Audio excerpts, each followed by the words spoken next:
গতরাতে রাজশাহী বিশ্ববিদ্যালয়ের শিক্ষার্থীর সঙ্গে যে নির্মম আচরণ করা হয়েছিল এবং তাকে খুবই অপ্রত্যাশিতভাবে আমাদের শিক্ষার্থীকে মারধর করা হয়েছে, তারই প্রতিবাদে আমাদের রাজশাহী বিশ্ববিদ্যালয়ের শিক্ষার্থীরা বেশ কয়েকটা দাবি নিয়ে আন্দোলন করে যাচ্ছিল।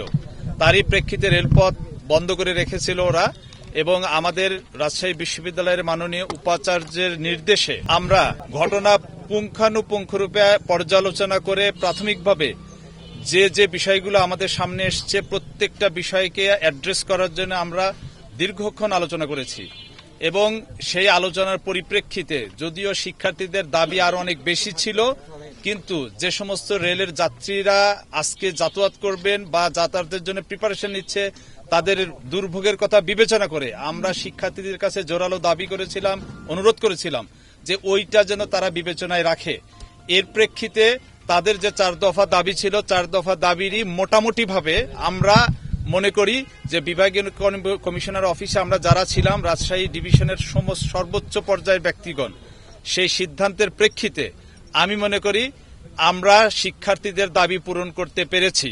আমরা আশা করছি যে শিক্ষার্থীরা এখানে অবরোধ করছেন তাদের কাছে আমরা দাবি রাখবো আর এক মুহূর্ত দেরি না করে খুব দ্রুত অবরোধ প্রত্যাহারের ঘোষণা দেওয়া হোক। কালার এক্সপার্ট ডার্ক স্যাপ এবং মাইল্ড অন হ্যান্ডস টেকনোলজি সমৃদ্ধ অরিক্স অ্যাডভান্স ডিটারজেন্ট পাউডার আপনার লন্ড্রি এক্সপার্ট।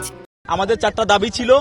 আমাদের প্রথম দাবি যেটা ছিল যে যেই অপরাধী সে সশরীরে এসে বিশ্ববিদ্যালয়ের প্রশাসন এবং ভুক্তভোগীর কাছে এসে জবাবদিহিতা করবে, সে সেখানে উপস্থিত ছিল এবং সে প্রকাশ্যে ক্ষমা চেয়েছে আমাদের কাছে এবং পুরো রেল কর্তৃপক্ষ আমাদের কাছে ক্ষমা চেয়েছে। আমাদের 1 নম্বর দাবি পূরণ হয়েছে। 2 নম্বর যে দাবিটা আমাদের ছিল সেটা হচ্ছে ঘুষ খাওয়ার অপরাধে বা এই দুর্নীতির অপরাধে তাকে বহিষ্কার করতে হবে, যেহেতু গভর্নমেন্ট রুলস যে বহিষ্কার করার আগে সাময়িক অব্যাহতি দিয়ে একটা তদন্ত কমিটি গঠন করা 7 দিনের, কিন্তু তারা মানে ইমার্জেন্সি বিবেচনায় 3 কার্য দিবসের একটা তদন্ত কমিটি তারা গঠন করছে রেল কর্তৃপক্ষ এবং এটার উপর আমরা অনাস্থা জানানোর পরে বিভাগীয় কমিশনারের পক্ষ থেকে আমাদের রাজশাহী বিশ্ববিদ্যালয়ের শিক্ষার্থী প্রতিনিধি এবং প্রক্টোরিয়াল বডির একজনকে দিয়ে শিক্ষক প্রতিনিধি মোট 5 জনকে দিয়ে জেলা দায়রা একটা নিরপেক্ষ তদন্ত কমিটি 5 সদস্য বিশিষ্ট, এটাও 3 কার্য দিবসের জন্য একটা তদন্ত কমিটি ফাংশন করবে আর কি 2 নম্বরের জন্য।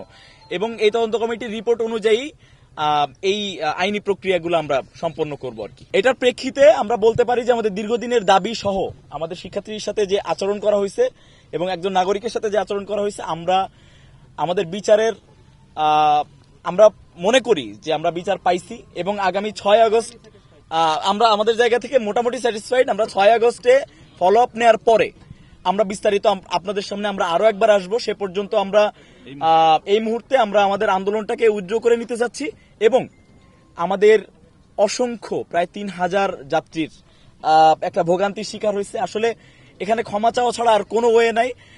আপনাদের জন্য এই আন্দোলনটা করা। আশা করছি আমাদের মায়েরা, বোনেরা, ভাইয়েরা, বাবারা সকলেই আপনারা আমাদেরকে ক্ষমা সুন্দর দৃষ্টিতে দেখবেন। দীর্ঘদিনের হয়ে আসা একটা সিন্ডিকেট, এই সিন্ডিকেটের এগেইনস্টে ফাইট দিতে গিয়ে আপনাদের সবার কাছ থেকে আমরা 4-5 ঘন্টা করে আমরা নিয়ে নিছি। এটার ক্ষমা চাওয়া ছাড়া, আপনাদের বদদোয়া নিয়ে ক্ষমা চাওয়া ছাড়া এবং আপনাদের বদদোয়া নিয়ে বাঁচা ছাড়া আমাদের কাছে আর কোনো ওয়ে নাই।